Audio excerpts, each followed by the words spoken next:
Olá, eu sou o Enzo Duarte, do projeto PDI, e hoje nós vamos gravar a segunda aula da nossa série de capacitações para o uso de modelagens termoenergéticas para o projeto. Nessa aula, eu gostaria de mostrar para vocês o processo de auditoria energética, ou seja, levantamento de características, equipamentos e uso tanto desses equipamentos quanto do espaço físico por usuários. Além disso, eu vou mostrar alguns outros documentos importantes que nós temos guardados no material do projeto, que foi criado por nós, bem como também um levantamento de outros documentos que servem como base para estudo no projeto. Começando pelos materiais produzidos, a partir desses documentos estudados, levantamos uma metodologia aplicada para a nossa análise de eficiência energética nas edificações da escola.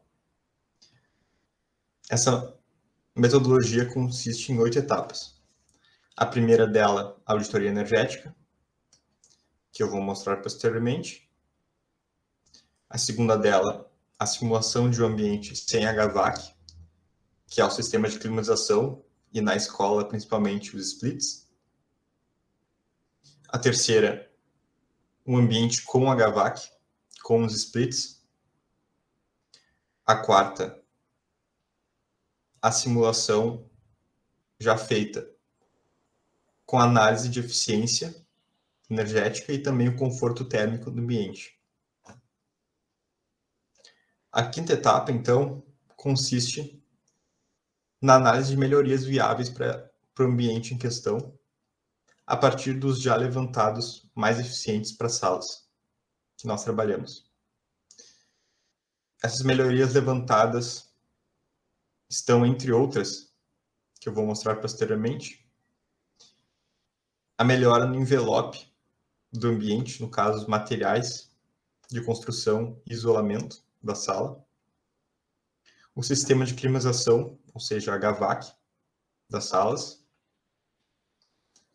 o cronograma horário de uso dos equipamentos e ocupação das salas, e outros tipos de ganhos internos de energia e calor do ambiente. Algumas soluções ideais pensadas para isso foram trocas de vidros, adição ou troca de cortinas, construção de brises para salas, troca do material do telhado, pintura do telhado e ou das paredes da sala. A sexta etapa consiste em simular essas diferentes trocas formuladas e analisar o conforto adquirido. Dessa forma, tentar unir a melhor configuração de trocas e melhorias pensadas para atingir o máximo conforto e também economia energética para o ambiente. A sétima etapa da nossa metodologia consiste em analisar se essa troca é viável em ser feita, principalmente por questões de valores e ou possibilidade de realmente fazê-la, e, se necessário, ajustá-la. E como última etapa, analisar a melhora tanto no conforto quanto na eficiência energética do ambiente. Na parte inicial do projeto, então, na primeira simulação com HVAC, etapa 3, versus a simulação com as melhoras finais, etapa 7.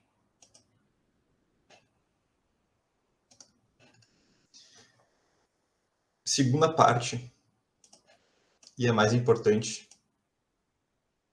nesse vídeo, é mostrar e explicar o que consiste a auditoria energética.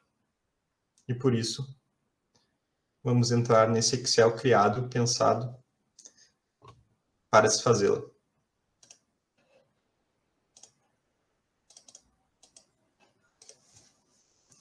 Então, esse Excel serve como organização das informações de simulação energética no Energy Plus e OpenStudio.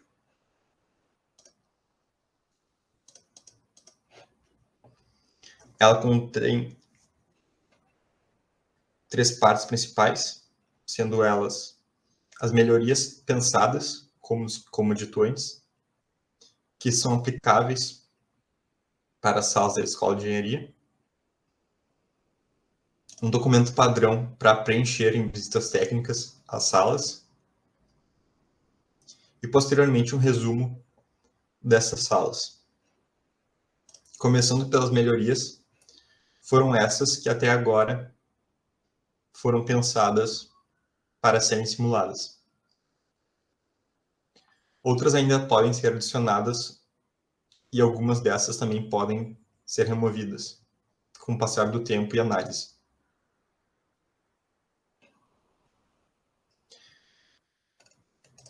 A sala exemplo serve para ser imprimida na hora de fazer as visitas técnicas e assim obtermos as informações para poder posteriormente adicionar no resumo. Caso não seja possível e não haja interesse de imprimi-las, também podemos levar esse Excel por meio de um computador no local ou celular e preencher diretamente online. Nesse documento contemos dimensões, materiais e quantidade de portas nas salas e vidros dessas portas nas salas. Dimensões 3D, esse é o mais importante. Precisamos muito das espessuras dessas. Das janelas também contemos os tipos de vidro da janela, as dimensões do vidro da janela e a quantidade desses. Outras informações como o material da esquadria, se possui ou não veneziana e persiana, devem ser preenchidas. Materiais de forro, piso, bem como parede da sala, devem ser adicionados. Se ela conter divisórias, devemos adicionar também no documento. A potência e quantidade de lâmpadas deve ser analisada. E a potência e quantidade de equipamentos elétricos da sala também deve ser adicionado. Penúltima observação, devemos cuidar os aparelhos de ar-condicionado com extrema objetividade. A quantidade de potência que eles têm em BTU por hora devemos adicionar e a quantidade desses aparelhos com determinada potência. O coeficiente de performance é adquirido calculando à mão, caso não esteja explícito no equipamento. Devemos dividir a potência térmica, ou seja, BTU por hora transformado em watt, pela potência elétrica, ou seja, o watt de consumo elétrico, a potência de consumo elétrica do aparelho, dando normalmente um número girando entre 2 e 3,5.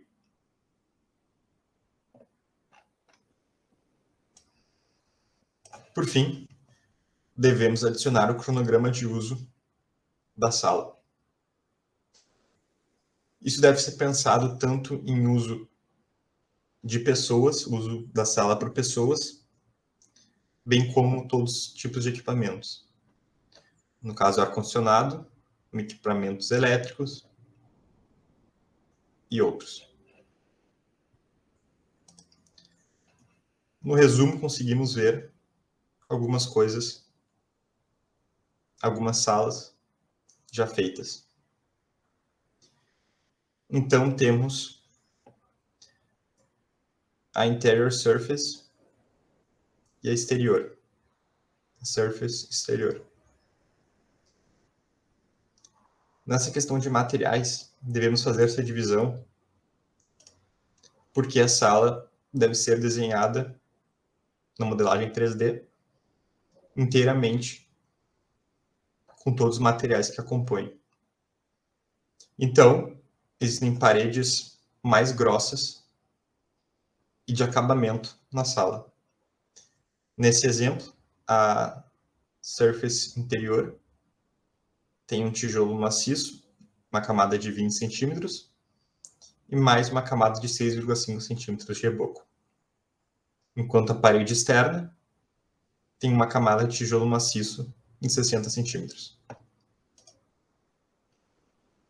O mesmo deve ser feito com o piso, que tem um acabamento de parquet de 2 centímetros, e embaixo uma parte mais grossa de concreto de 15 centímetros. O forro deve ser feito da mesma forma. Em todos os materiais possíveis, devemos adicionar a cor. Nesse documento não adicionei todas as cores, mas na simulação foram adicionadas. Os vidros, devemos dizer o tipo de vidro, como nesse caso, um vidro comum de 3 milímetros. Um vidro totalmente transparente. Assim, a partir dessas informações, conseguimos obter outras informações desses materiais e adicionar no software. Sobre as pessoas, devemos adicionar o horário de ocupação, ou seja, o cronograma, como dito anteriormente, mais ou menos dessa forma.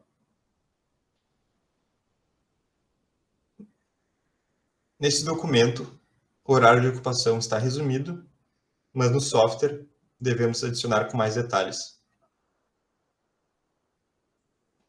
O número de pessoas da sala gira em torno de 27 na média, então adicionamos também. Além disso, devemos explicitar a potência dissipada por pessoa na sala. Um número que é tabelado e posteriormente vou mostrar também.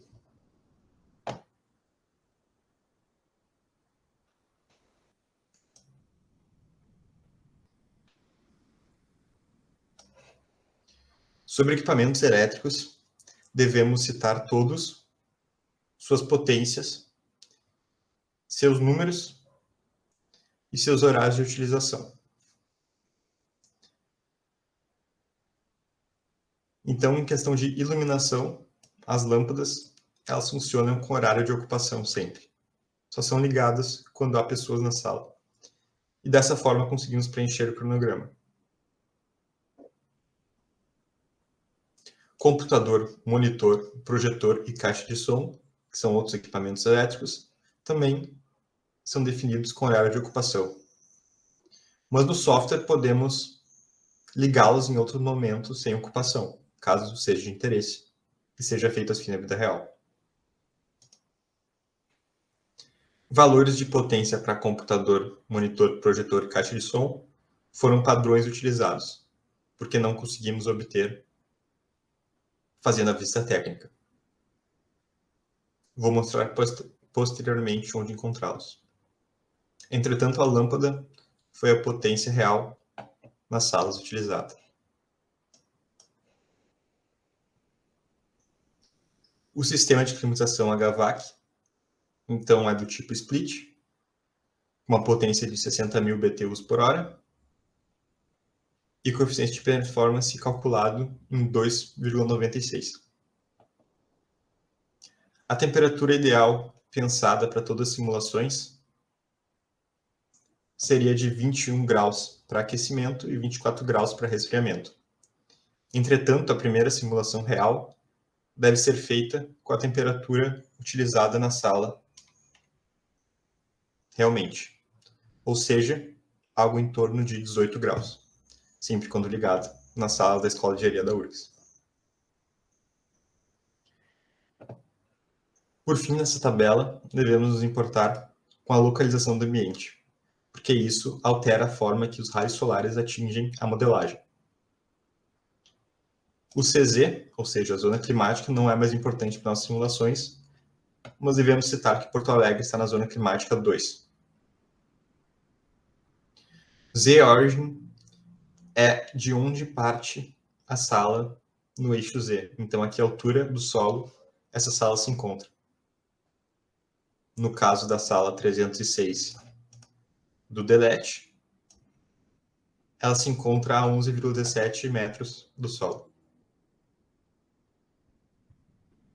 O North Axis deve ser calculado a partir do ângulo anti-horário que essa sala se encontra. Utilizamos o software Google Earth Pro para calcular. Nele, devemos pesquisar o local de interesse,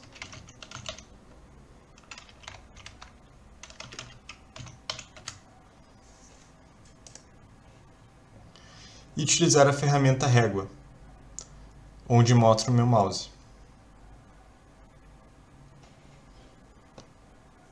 Ao pesquisar o lugar, definimos exatamente onde devemos calcular o ângulo, que nesse caso é a sala 306 do DELET, que se encontra exatamente onde está meu mouse. O North Axis é o ângulo anti-horário do norte até a parede de interesse do ambiente. Para definir a parede que nós temos interesse em calcular o ângulo, vou explicar na próxima aula, onde irei falar sobre modelagem 3D do ambiente para a posterior simulação. Então, sabendo que o ângulo seria o que o meu mouse está mostrando, nós utilizamos a régua de um ponto da parede inicial até outro ponto da parede mais adiante. A linha amarela indica então a parede de interesse e o ângulo está mostrado no título, nessa nova janela que abriu. O ângulo, como mostrado anteriormente na tabela, gira em torno de 28 graus. O número depois da vírgula não é tão importante para a simulação, não vai alterar o resultado de forma significativa, então podemos botar o número que nós desejamos ou encontramos pela primeira vez, desde que esteja próximo ao valor real. Mais uma vez, denotando, o ângulo seria o caminho que a linha amarela percorre, de 0 graus até 28 graus.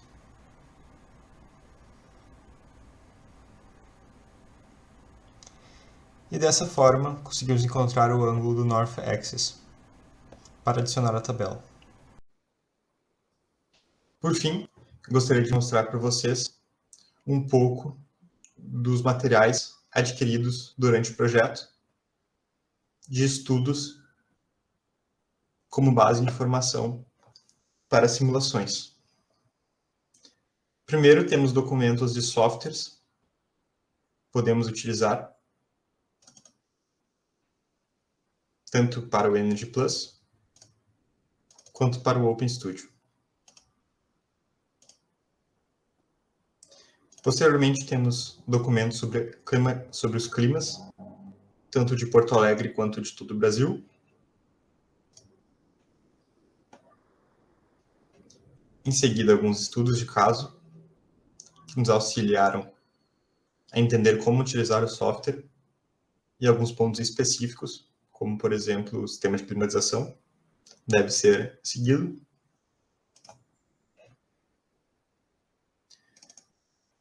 documentos sobre possíveis melhorias, assim baseando as nossas análises.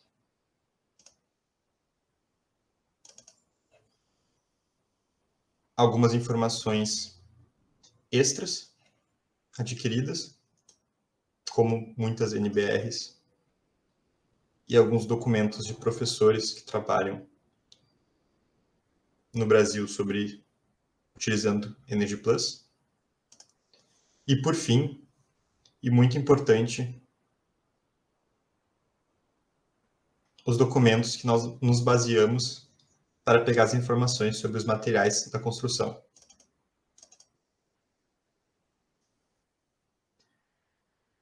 Então, temos informações sobre diferentes cores e as suas absortâncias. E muitos documentos que definem condutividade térmica, massa específica e calor específico de diferentes tipos de materiais.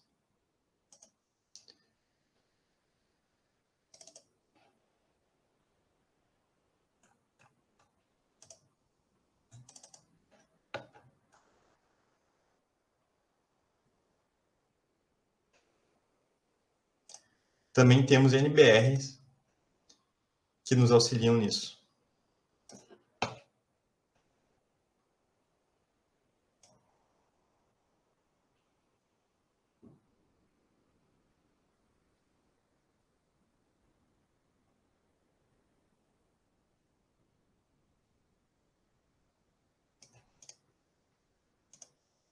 E, por fim, informações sobre vidros e suas transmitâncias.